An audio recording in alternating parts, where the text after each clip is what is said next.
That was the coolest thing I think that has ever happened to this channel. I think to YouTube ever. That was Brock, like that was super cool. perfectly timed. Brack, you are the man, the myth, the legend. well, well, welcome everyone. Megan and I didn't discuss who was going to do the introduction here, so I guess I'll do it if that's all right. Go for it. We are Digital Hammurabi. Have my beautiful wife Megan at the top, and with us tonight is our amazing friend Brack, who is the person behind the Our spectacular theme music. the theme music. As you can tell, he just played all that live. In case anybody was wondering, that was not a recording. That was him with his sitar playing live for us. So, Brock, the double yod in the divine name. Can you tell us about that? Yeah, because that was a question that was asked previously. Yes. So in Judaism, when it comes to the divine name of God, the Tetragrammaton, anything that is written on has to be treated with respect. So it can't be thrown away. So as a result of that, whenever you have an old Torah scroll or any ritual object that would have the name contained in it, once it was no longer able to be used, it would have to be buried. This is why we have Qumran, for example, and this is why we have the Cairo Geniza, is because these texts couldn't be thrown away and they were buried. And then, centuries later, we stumble upon them. It's like, hey, look at all these old texts we have. Isn't this great? Now, in order to avoid needing to bury something within a Geniza, which is a fancy word for a cemetery for text, basically, they started to use two yuds to represent the Tetragrammaton. So by doing so, the divine name wasn't being written, and therefore it did not need to be buried. So depending on the text, whether it's a prayer book text, whether it's the Talmud, or some kind of commentary, you'll have different variations where you would have either two yuds. Sometimes there'll be three yuds. The Cairo Geniza typically has 3 yud format. And one of my favorite, the triangle of 3 yuds, where there would be one yud superimposed upon the other two. And again, that was to, writing the divine name and having to bury things. Oh, well, Megan just left. Sorry. I guess that's Oliver. There was another question, and actually, I think you may have answered the other one. It was about the defilement. Yeah, you were talking about the Geniza. So I think you may have actually answered the other question that person asked. Interestingly enough, I don't know if you're. Oh yeah. I guess I kind of did. Yeah, because you just can't throw these texts in the garbage can. You had to bury them. So yeah. And it's amazing that that principle is was in place, because again, we wouldn't have the textual evidence that we do have today. Correct. If not for that. So that's fantastic. So Megan, he has very swiftly and adeptly answered both of those questions. Yeah, the one thing I wanted to mention, because the asker inquired in regards with, in the book of Revelations, one thing that's very important to realize is that the book of Revelation is what's known as a liturgical prophecy. and it's written to an audience that would have been familiar with the liturgy of the temple and the synagogue and the early church. So when a person is trying to decipher and trying to figure out, what the different symbolism means and everything, you have to look at it through the lens of the liturgy, because that's how it was being written. And even a glossary look at the text, you see all the liturgical elements, where you have, people, praying and bowing, incense being burned. I mean, you just look at all the symbolism, it's all liturgically based. And in fact, I'm in the process of making a video that hopefully will be out within a month or two, that deals with how the 7 seals of Revelation is actually tied into the annual reading cycle Oh, of the wow. Torah and with the 7 days of creation. So it's actual a parallel between those two. So hopefully I'll get that out soon. That is Or- awesome. And I will have you back on here to talk about it. Sounds good, my friend. That's awesome. And that sounds really exciting. Revelation is it's a very complicated book. And again, since it's apocalyptic, it's meant to be that way. Yeah. That's really cool. So Trevor Lunn has a question for Brock. If the oldest extant Hebrew texts date to some couple of hundred years BCE, how do scholars assign dates to the original writings? I'll answer what I know about that, and then Josh, he will probably want to chime in to give his input on it. So what I know, this is just in the periphery, because my main field of study is liturgics and late Second Temple period Judaism. So in terms of textual criticism, not really what I really studied.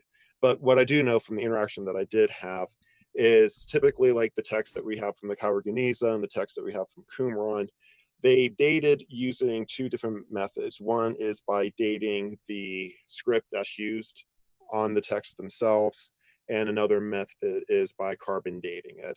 So that's essentially where we get the dates from in terms of that. Yeah, and I think that then trying to push backwards and to try to say, okay, if this text is carbon dated to the second half of the 2nd century BCE, let's say something like what was I thinking of? That's okay. Anyway,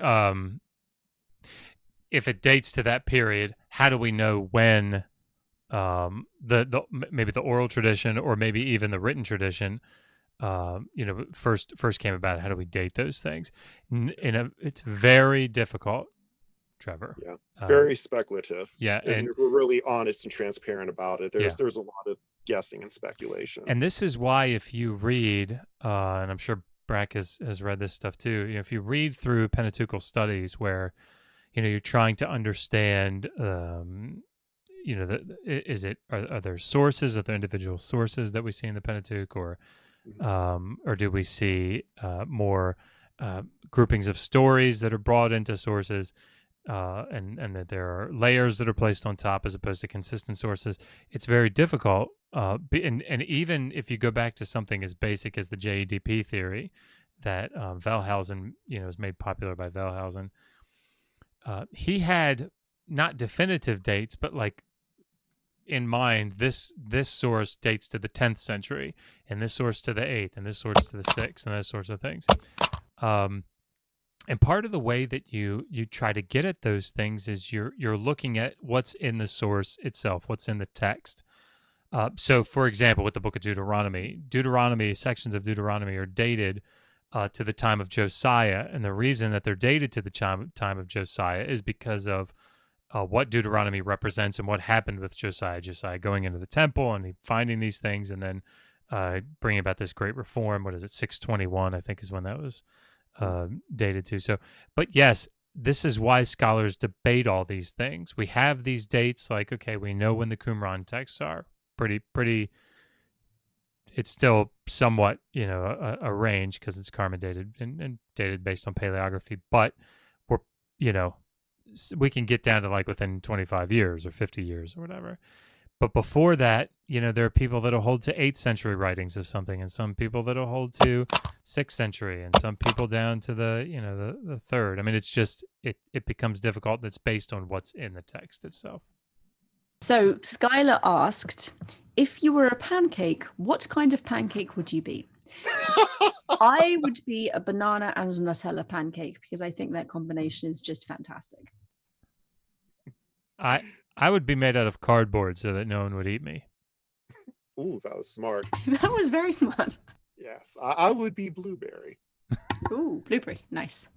And Skeptics Propaganda for $4.99 is the divine name in the Kal or Hifil? And what is the verb root? Can't call in, sorry. Hope to call in soon, though. Thanks. Sorry, Brack, if you want to. You can go ahead because I see it as a noun, so it's not a verb. Oh, I see. So so it's like neither. But there's a Jewish tradition that is based upon the phrase, he is, he was, he is, and he will be. So I mean, obviously those are verb forms, but you go ahead. That's a grammatical thing. Yeah, I mean, there's debate. Part of what would be required is to understand the pointing, the correct pointing, to try to understand what the form would be. And there's debate about how it's supposed to be pronounced, and or how it would have been pronounced. And so, yeah. So the question comes up. Hifil is a causative form, so it could mean like he will bring it, he will make it he will make it come to be, or he will bring it to pass. If it's in the Kal, he will be, or he is, and of course you kind of get a. I don't think you get etymology necessarily in Exodus 3 with Moses, who will I say? Well, so that I am that I am, or I will be what I will be. I think that's probably a word play based on maybe folk etymology. I'm not sure. I haven't done specific research into that. But yeah, it's difficult. I think, but I can. I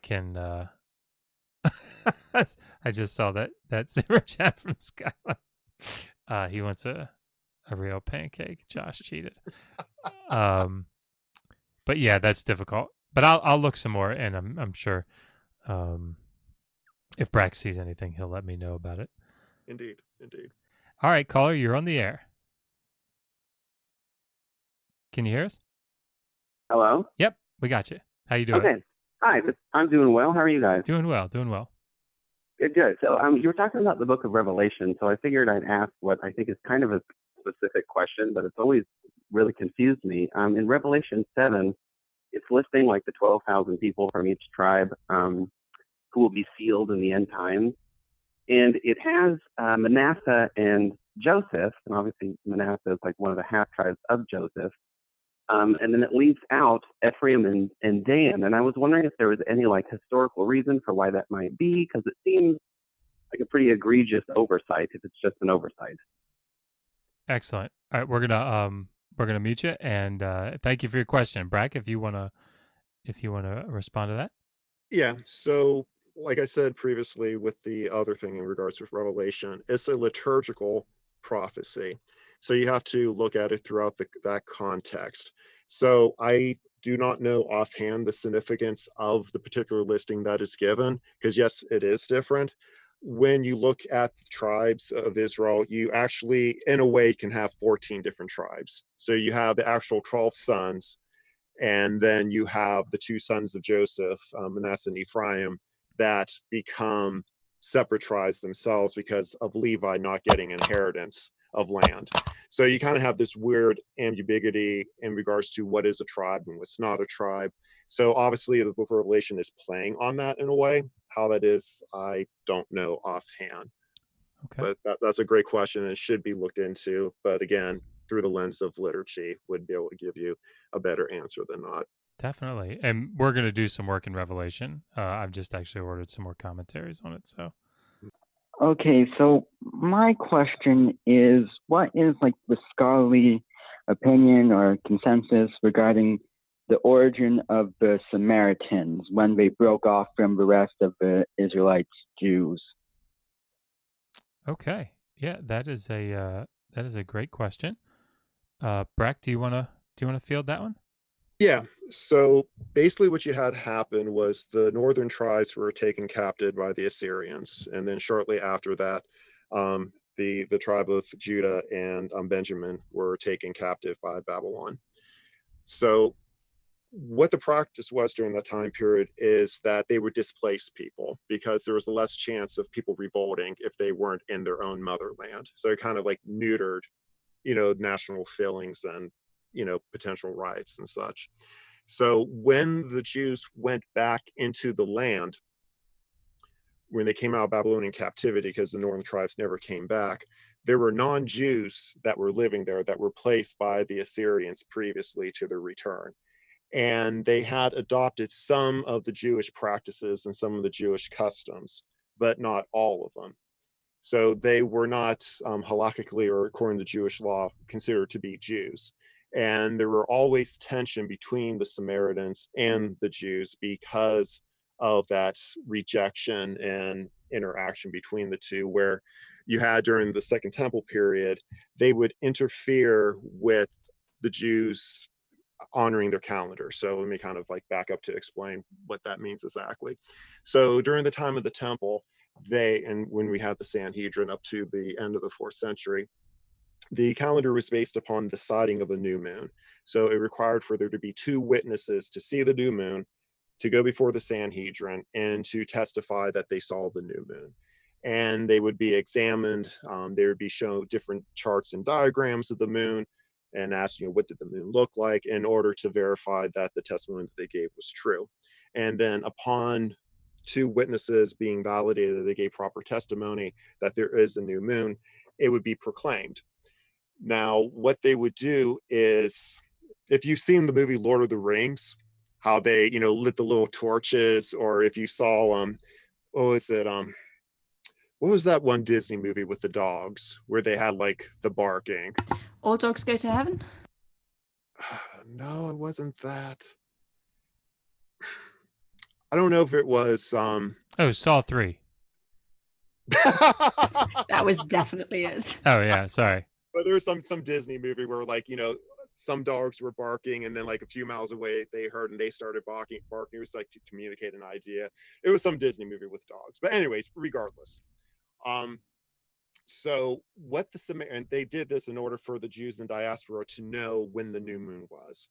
And this was very important in the 1st month and the 7th month, because the only way you know when Passover is, or Day of Atonement, and Rosh Hashanah, and Sukkot, is by knowing when the 1st of the month is. So the Samaritans, because sometimes they were a-holes, they would put up false fires. So the new moon wouldn't be declared, and they would go ahead and light torches to confuse people, down the road, several miles away, and they would light the torches, and all the Jews in the diaspora would think that the new moon had been proclaimed when it wasn't. And because of that, they had to stop that practice, and they had to resort to sending people out, on horseback, basically, to the different Jewish communities in the diaspora to inform them, which caused significant delay. So sometimes they wouldn't get to certain Jewish communities until 30, 60 days after the fact. And this is why you have within modern Judaism the practice of observing 2 days for the holidays.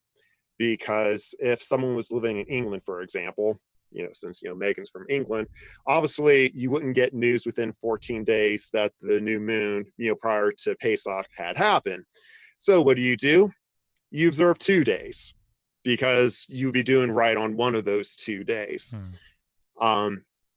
So now a lot of people still do that because of custom. Some people just do the 1 day because obviously we don't have that calendar system anymore where we use the torches. We have a set calendar now. So, yeah. Cool.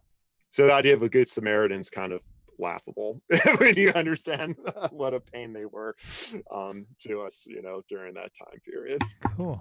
So we've had people say that the movie we're looking for is 101 Dalmatians. Thank you. Yep. Thank you. Thank you. You can rely on our chats to know these things. Well, Brack, thank you so much for coming on. Of course, my friend. And we are definitely going to have you back. Megan, did you have anything else you want to say before we? No, I just wanted to say thank you and add to Josh's apologies. We will be starting on time next week. Brack, would you like to take us out with the? Sure thing.